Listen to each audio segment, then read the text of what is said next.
J'ai eu aujourd'hui en formation une question très intéressante d'une manager. Elle est chef de projet, elle travaille avec une équipe, elle doit conduire évidemment de nouveaux projets et elle me partageait que lors d'une réunion, elle a eu énormément d'objections et elle est en capacité de voir des jeux de pouvoir, de voir pratiquement une pièce de théâtre qui se déroule toujours un petit peu de la même façon, que c'est toujours les premiers qui parlent en premier, c'est toujours les suivants, le deuxième, le troisième, le quatrième de son équipe qui parlent ensuite. Les premiers sont plutôt dans l'objection, et puis les gens qui sont assez OK avec les projets qu'elle met en place, qui pourraient être, on pourrait se dire, un peu plus de son côté et un peu plus soutenants, ces personnes-là préfèrent rester en retrait et préfèrent ne pas prendre la parole pendant ces réunions. Alors évidemment, elle est embêtée parce qu'en apprenant la PNL, elle a compris qu'en fait, l'idée est de mettre en place une relation forte avec chaque individu de son équipe et puis d'avoir une relation forte avec cette entité, avec l'équipe en elle-même. Alors, elle me posait la question, mais comment tu fais pour te synchroniser avec un collectif? Alors en fait, la première idée, c'est qu'on ne va pas se synchroniser avec un collectif, on va d'abord se synchroniser avec chaque personne. En fait, avec chaque personne, je peux avoir un bout de relation authentique, être vraiment à l'écoute de chaque personne.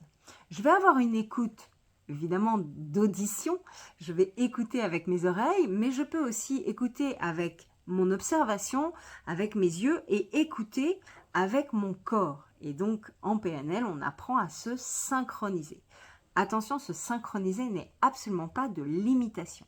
On est vraiment dans cette idée de se mettre un peu dans la même énergie que la personne, se mettre un peu dans la même dynamique corporelle, peut-être aussi dans la même dynamique de sourire ou au contraire de sérieux. La rapidité de la voix aussi sont des éléments qu'on va synchroniser avec la personne. Quand je suis face à un collectif, imaginons que nous avons 10, 12 personnes dans notre équipe, ça peut paraître un peu particulier. Mais en fait, naturellement, quand on fait cette synchronisation avec la PNL, on va aller s'adapter à chacun d'entre eux. Et en fait, je vais faire des micro-gestes. À chaque fois qu'il y en a un qui prend la parole, je vais au moins faire l'effort. Si je n'arrive pas à me synchroniser sur l'ensemble des paramètres non verbaux, je vais au moins avoir une espèce de micro-mouvement où je vais me mettre en face de chaque personne de l'équipe qui est en train de me parler. Il n'y a rien de pire qu'une personne qui est un peu à ma gauche, qui serait dans la personne la plus proche, qui me parle et moi je continue à avoir mon corps qui est plugué finalement avec une autre personne de mon équipe. Donc vraiment, quand vous êtes manager et que vous avez une équipe, quel que soit le contenu de vos échanges, si vous voulez renforcer la qualité de la relation, à chaque fois que quelqu'un prend la parole, qu'il vous dise quelque chose où il est en accord avec vous ou qu'il vous dise quelque chose où il n'est pas en accord avec vous, on sait que dans nos équipes, les personnes nous challengent et challengent leur manager. Ça va être intéressant que vous preniez la peine et que vous preniez le temps, à chaque fois qu'il y en a un qui vous parle, de faire une micro-connexion juste avec le haut du corps. Ça, c'est un premier élément de synchronisation quand on est face à un collectif. Et puis, on a cette idée que finalement, la position debout, assis, en arrière dans sa chaise ou en avant dans sa chaise, donne des informations non verbales qui sont automatiquement interprétées. Si je reste debout, je peux au bout d'un moment donner la sensation d'être dans un principe professoral. Si je suis tout le temps assise et reculée dans ma chaise avec les bras croisés, on pourrait interpréter que je suis attentiste de ce que mon équipe va apporter.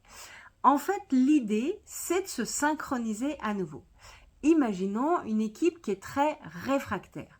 Si moi je développe beaucoup d'énergie, je me mets en avant, je me lève, j'hausse la voix, je fais beaucoup de gestes et que eux sont très tranquillement en train de m'observer, en fait je crée un décalage, je crée une dichotomie avec mon équipe. Parfois, c'est super intéressant de se mettre exactement dans la même énergie, Je peux continuer à parler, je peux continuer à avoir un discours, je peux continuer à poser des questions à chacun et à challenger mon équipe pour qu'elle apporte son avis, voire des solutions, ou qu'elle me donne son opinion, ses convictions sur le projet qu'on est en train de dérouler. Mais je peux physiquement me mettre dans une énergie assez similaire. Ça va créer une synchronisation qui va permettre à l'équipe de ne pas se sentir en décalage. Souvent, c'est très inconscient, mais naturellement, plus je vais être un peu comme l'autre et plus l'alliance se fera facilement. Évidemment, si vous êtes avec une équipe qui est très réfractaire, qui est très remontée, qui n'est pas du tout d'accord de façon collective avec votre projet, avec le projet que vous devez mener, peut-être il vous est donné par la direction et peut-être que vos collaborateurs ne comprennent pas encore le sens de ce projet, ça va être tout aussi intéressant de prendre ce temps et de se synchroniser.